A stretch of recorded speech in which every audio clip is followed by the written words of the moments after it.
Hello, everyone, and thank you for joining us. I see people are slowly trickling into the room. We have arrived at our last bit of programming today before our torchbearer reception later this evening at 6 p.m. I don't want to say best for last, but I'm very excited to introduce Cassandra Varanka, who is the Advocacy Director at Foreign Policy for America. And previously, she was the Policy Director here at WAND.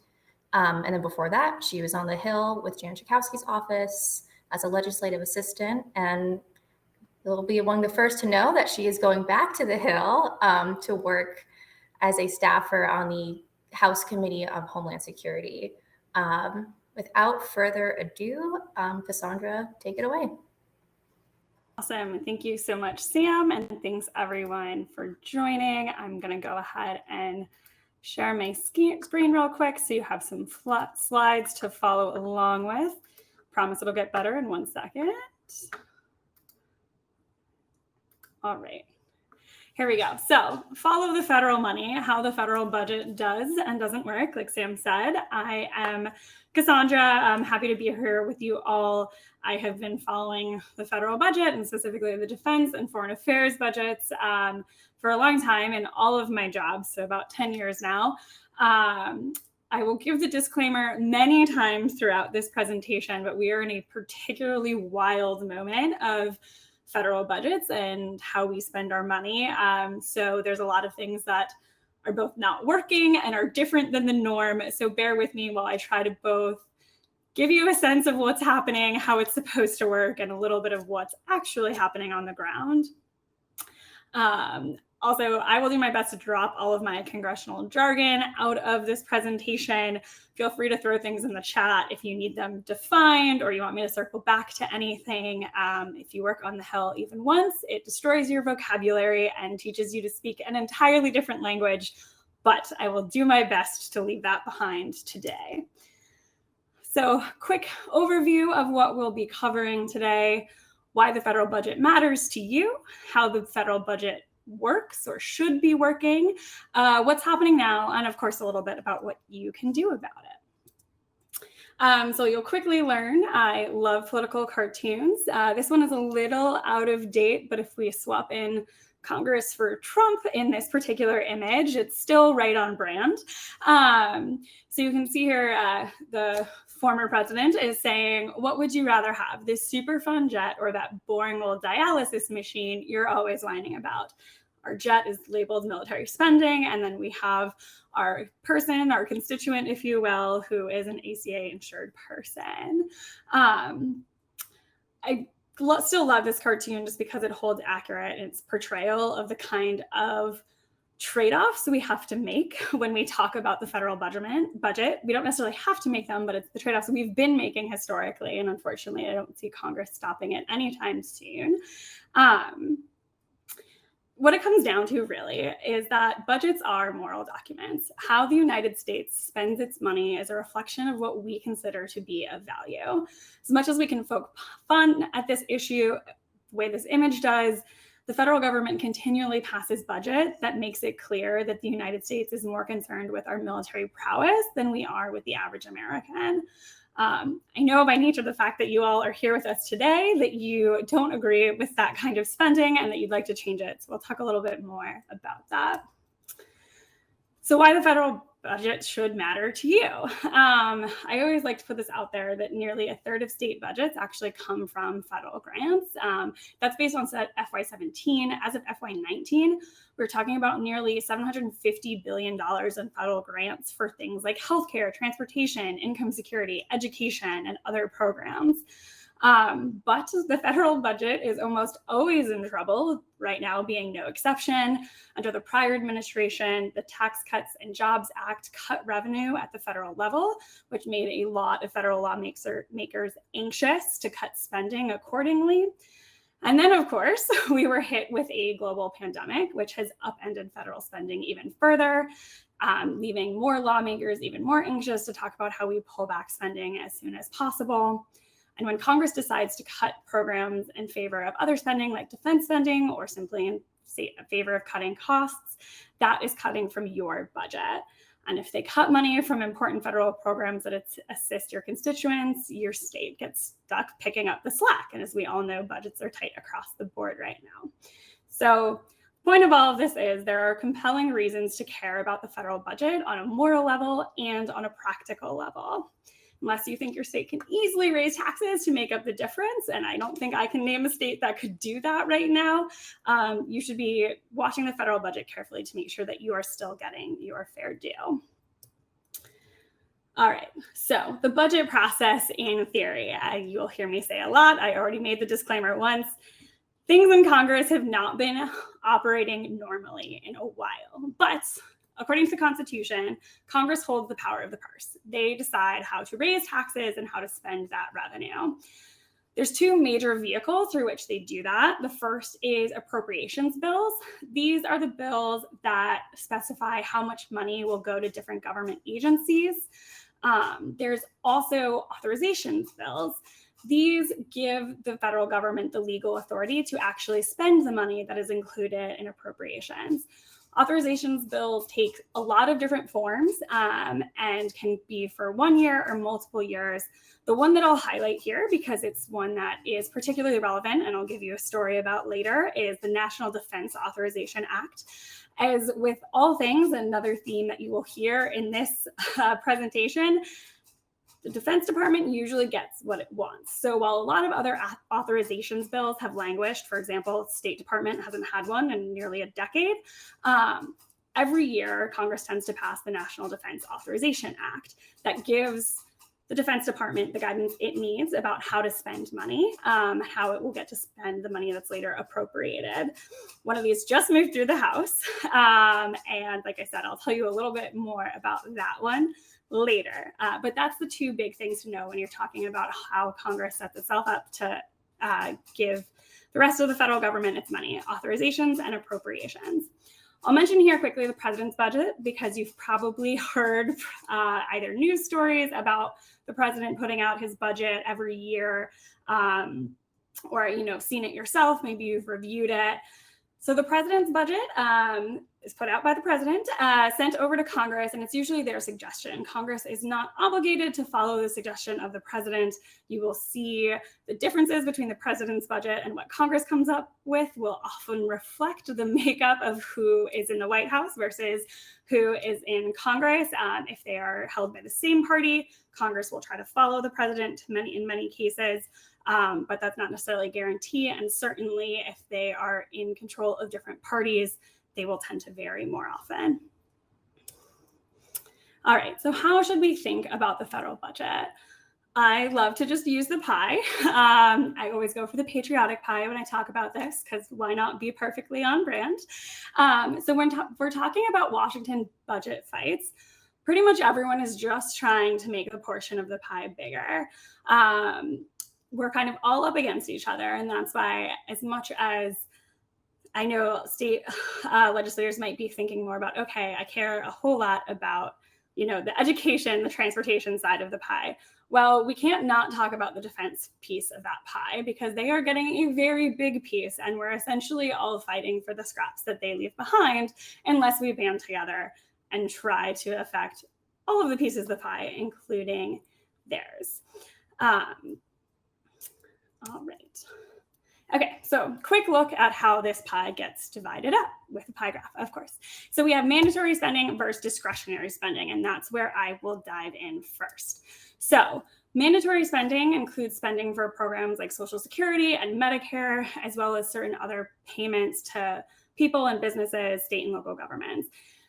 Mandatory spending is usually governed by statutory criteria. That means it is in law. We know how much we have to pay. Congress does not necessarily get a decision unless they're moving a new legislative vehicle about payment rates and all those kinds of things. Meanwhile, we have discretionary. So the authority for discretionary spending stems from annual appropriations acts. That's going back to those appropriations bills I mentioned just a little bit ago. Those bills are under the control of the House and Senate Appropriations Committees, and most of our discretionary funding, all of our discretionary funding is discretionary, but it moves through those particular committees. It's important to know in terms of who to lobby, who you want to work with, who you want to pay attention with to make sure you're getting your dollars. All right, so looking back at this pie that I flashed in just a teaser, you can see that mandatory spending is a lot of our spending. You have things like Social Security and Medicare. When you get over to discretionary spending, there are two main categories: defense, non-defense. This is why I mentioned that defense piece of the pie. We're kind of all trying to figure out how to make those pieces of the pie a little more equitable. Now, this is again, where I am going to mention that we are in a really different moment. And if you look at this graphic, it looks very hopeful because we are looking at $714 billion of defense, still a crazy amount of money.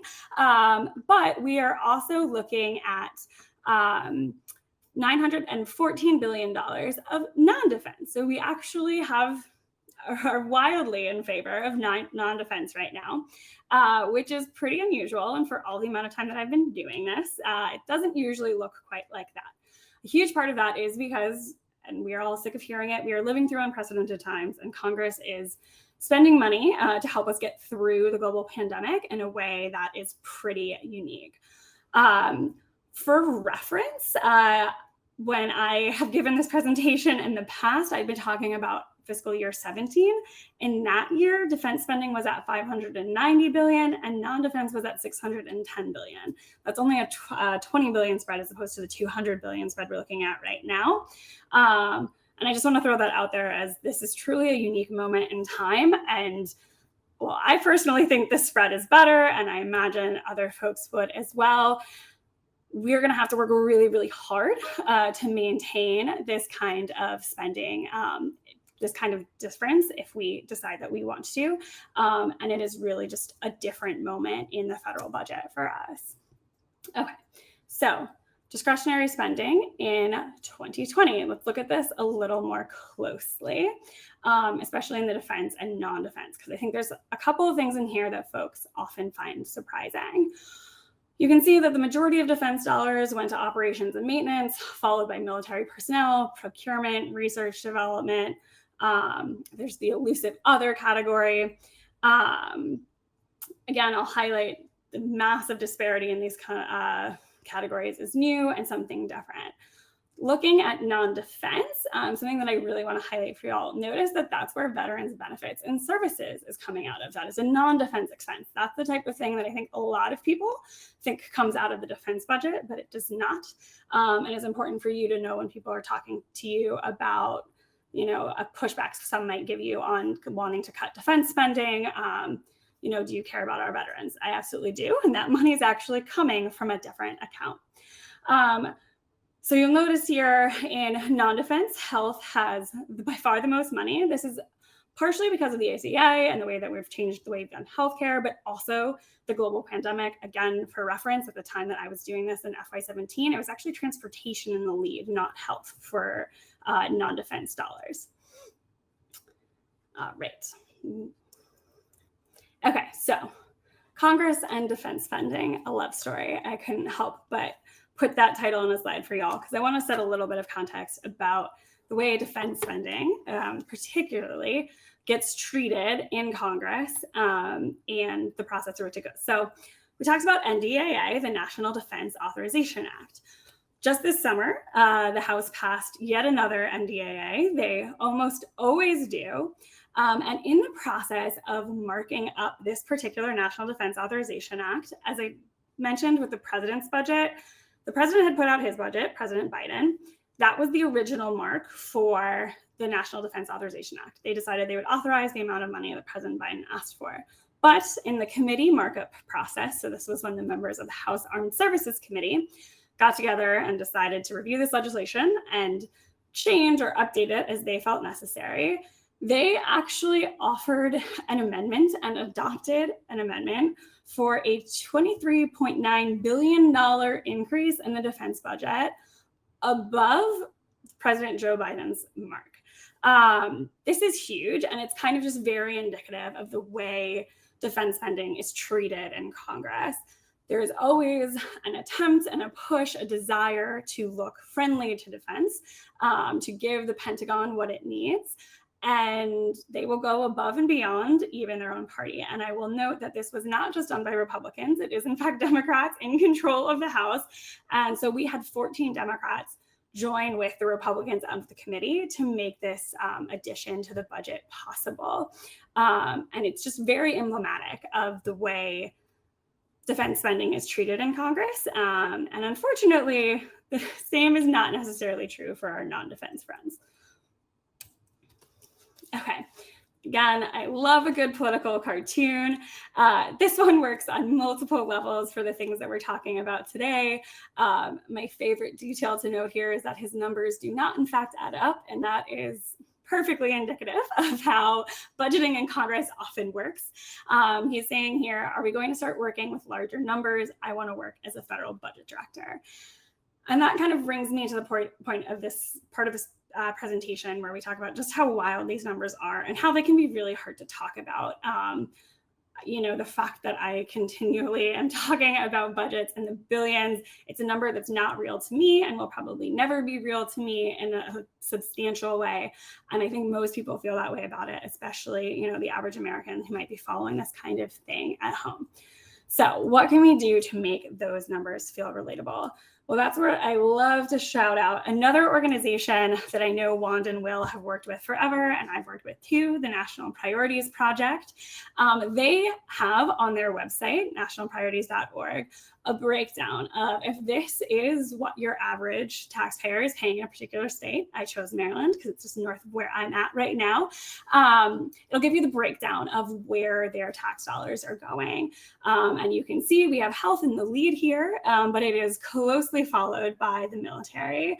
And it gives you these kind of data points for what you're looking at, including $104 for nuclear weapons alone, not any of our other weapons systems. So this is a great tool and something I highly recommend when it comes to trying to understand how the defense budget plays versus other priorities, where our money is going. Putting it in real terms when you talk about the federal budget is a great way to make those numbers make more sense and feel more accessible. All right. FY 2022 budget chaos. So we have just closed out fiscal year 2021. With hours to spare, the federal government was actually scheduled to shut down, but Congress managed to approve a short-term CR, or a continuing resolution, to extend government funding for 2 months. You'll notice that the term I just used was not either an appropriations bill or an authorization. Continuing resolutions have become par for the course in the way Congress is funding the federal government at this point. They are basically just short-term extensions at current levels. They can be done for different amount of times that give Congress an opportunity to keep negotiating when they can no longer agree or have yet to agree on federal budgets. So that's what we're operating under right now. I believe this gets us through December 3rd. So Congress basically just said, okay, let's buy some time. Let's kick the can down the road until we figure out how we can actually get this budget through. As of right now, let's see, the House has actually approved 9 out of the 12 FY 2022 appropriations bills. That's actually historically pretty good for where Congress has been at lately. The catch, the Senate has actually only approved 3 of the 12 that it takes to fully fund the government. And so that's how we've landed ourselves in this fun situation with the CR. And all of these different options. And of course, in the background of all of this is a larger reconciliation fight that I can cover in questions if folks have particular questions about it. But what you need to know about FY22, where Congress is, it is chaos. It is a slow-moving process, and we are once again kind of outside the normal rules of the road for how we fund our federal government, hence the does and doesn't work in this process. All right, so what you can do about all of this, I know the folks at Wand and Will give you all plenty of opportunities to engage, to speak with members of Congress. One of the great things that they always do is send a letter up to the Hill with their positions on overall budget, but there will be plenty more opportunities to weigh in and take action. Your voices are really important. It always takes less to influence Congress than you probably think that it does. And especially voices of legislators and women who are engaged on these issues are incredibly important and will be heard. And you have an incredible opportunity to weigh in and be a part of that. With that, we can go to questions. I'll stop sharing my screen here. Yeah, happy to take questions. Thank you so much, Cassandra. While we wait for some questions to pour in, I think something that legislators are always curious about, or state legislators, and given that you've worked for members of Congress, and how can state legislators really build their relationship with their members of Congress to start having these conversations that are, can be a little touch and go, and how can they start to form that relationship in a healthy way? Yeah, so a couple of tips whenever you're trying to meet with members of Congress, and with all of the caveats that things are a little weird because certain members are meeting in person right now and others aren't. But reach out, schedule meetings. I recommend trying to meet with members of Congress. Usually, so scheduling is really weird right now, but either when they're in their home districts on like a non-work week or a committee work week, that's when you find that their schedules are most open and they'll have the most time to talk to you. You might be able to get on their schedules while there's votes going on, but usually at those, especially those weeks, they are triple booked at all times. And so you're going to get less opportunity to really sit down and talk with them and build that kind of relationship that is most useful. I always recommend when you're going in to meet a member of Congress, have an ask. I think all of us have probably been in the position of not understanding the purpose of what a meeting is for, and an ask will give you that purpose. So being very clear about what you're there for and what you'd like to get out of the meeting, that always starts a good, healthy relationship, so that members know what to expect. Have resources if you can, a one-pager, even if it's a New York Times or Washington Post article that you want to highlight, a report, an expose, something like that. Those kinds of materials.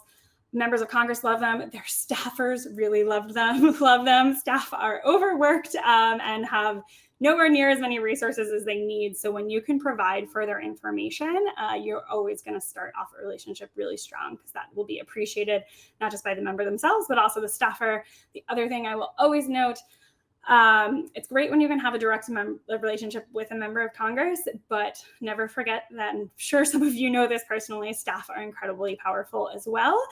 They will have more time to talk with you. They are more likely to respond to your emails on a frequent basis, and they have their boss's ear. So maybe not every meeting can be with the member of Congress or the main stakeholder themselves, but building relationships throughout that office can be an incredibly useful tool to you as well. Super helpful information. Let me go to the Q&A. We have a question here. How does the debt ceiling fit into this discussion? How will that affect state governments and the American people? Yes. So the debt ceiling, this is just so fun. There's so many parts of Congress. I do believe that will get sorted out. As we all know, they had to pull it out of some of the negotiations last week. We have never, Republicans are going to push us to the brink on this one. This has become a political partisan fighting block that didn't used to be. There is, in fact, a tweet for everything in the world. If you look up some old Mitch McConnell tweets, he talks about how we should never play around with the debt ceiling and never threaten to default on our debt. But that's clearly not the negotiating position of right now.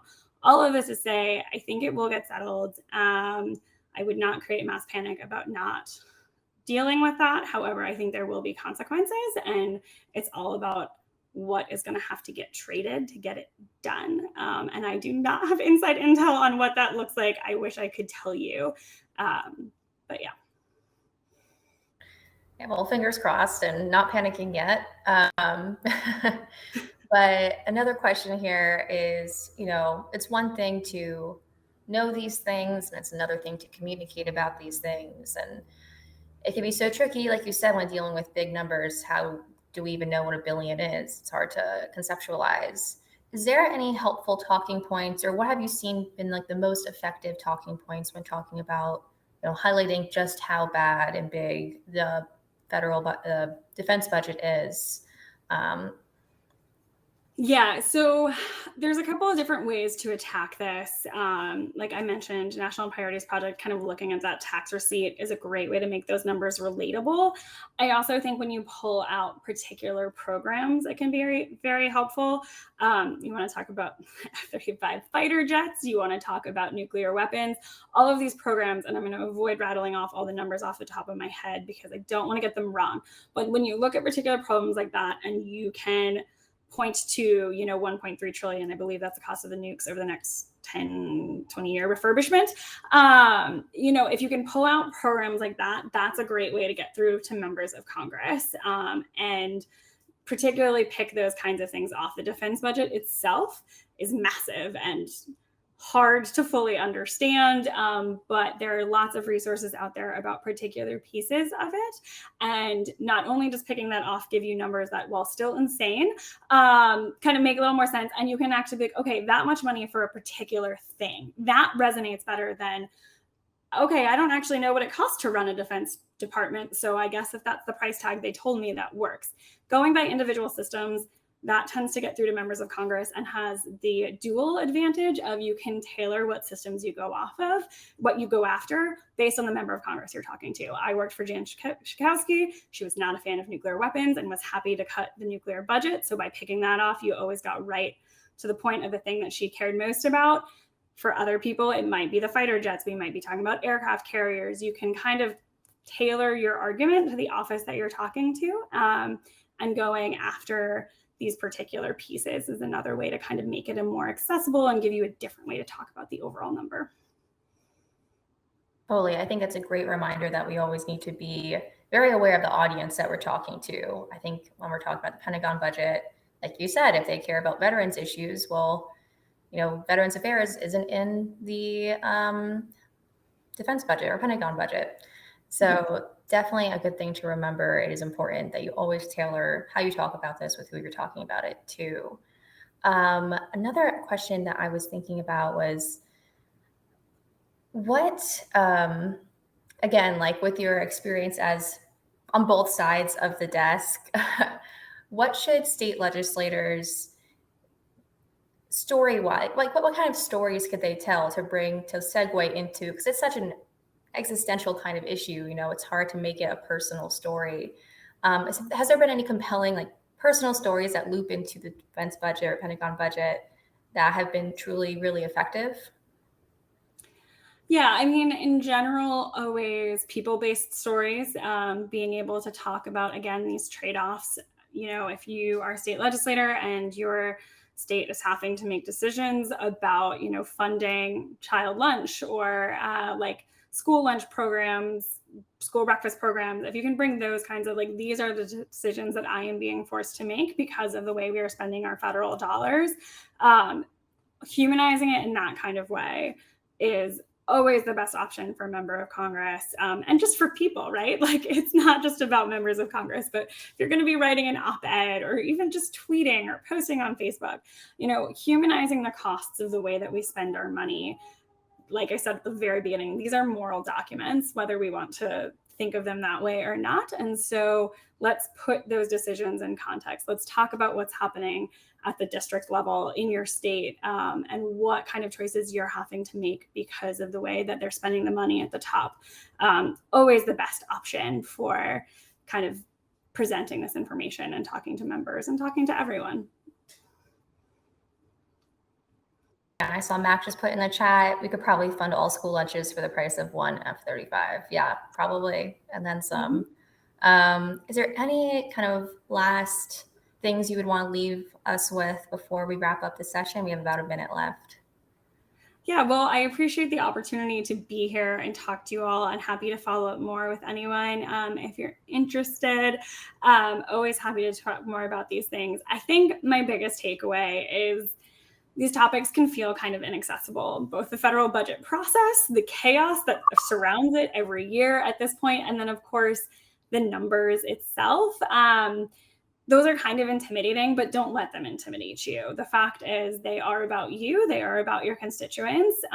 You can know and will learn everything you need to know to fully engage on this issue. So don't let it be as intimidating as it looks on paper, because we need your voices. Those are the voices who are going to be most powerful in pushing back against this kind of spending and can be very influential in the federal budget process. So stay with it. It's definitely worthwhile, and we need you.